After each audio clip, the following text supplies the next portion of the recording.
This is a Fox News alert. The Orange County Board in Orange County, California, has voted to join the Trump administration's lawsuit against California and its sanctuary state law. Sandra Hutchens is sheriff of Orange County and has fought that law by publicly posting the release times of illegal immigrant inmates. California AG Javier Becerra told Fox News producer Dan Gallo he may have Sheriff Hutchens arrested for that. Watch.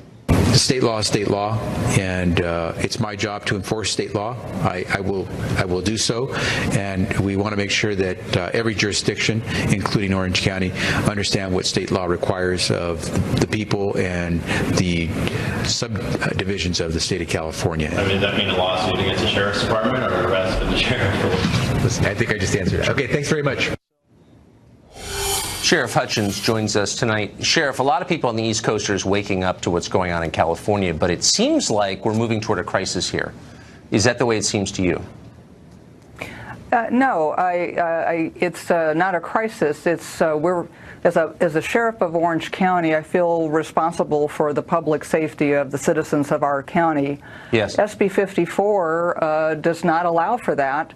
And so I have started yesterday posting the names and dates of release of all our inmates. It's publicly accessible to all of the community, and that is well within the law provided by SB 54. Right.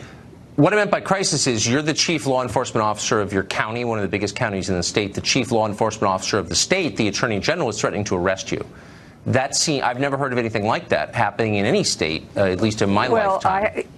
And I haven't either, and I find it interesting. Maybe he better read SB 54 again, because I don't think he understands what the law says, and what I'm doing is entirely within the confines of the law, and I'm doing what I think is important for my constituents. It's a public safety issue to me. It's not about immigration at all. Right. It's about individuals who have committed violent crimes.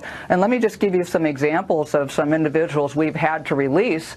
How about sex with a minor, child cruelty, domestic violence?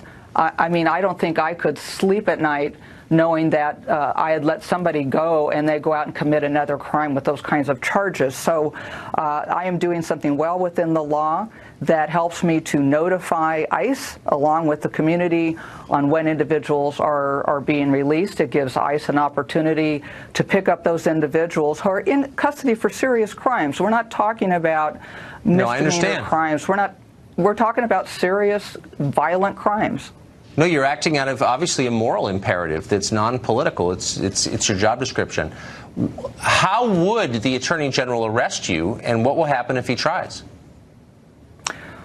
Well, I wouldn't advise it. If he's going to arrest me, then he better have some good charges, because I'm going to get an attorney and I'll fight it. But I would be very surprised if Mr. Becerra decides to make a move like that and arrest a sitting sheriff for following the law. Just because he doesn't like what I'm doing, that's not enough. I'm following the law, and I'm trying to take care of my constituents here in Orange County. So I wonder why other law enforcement officials in other parts of the state aren't doing what you're doing, if what you're doing is consistent with California law.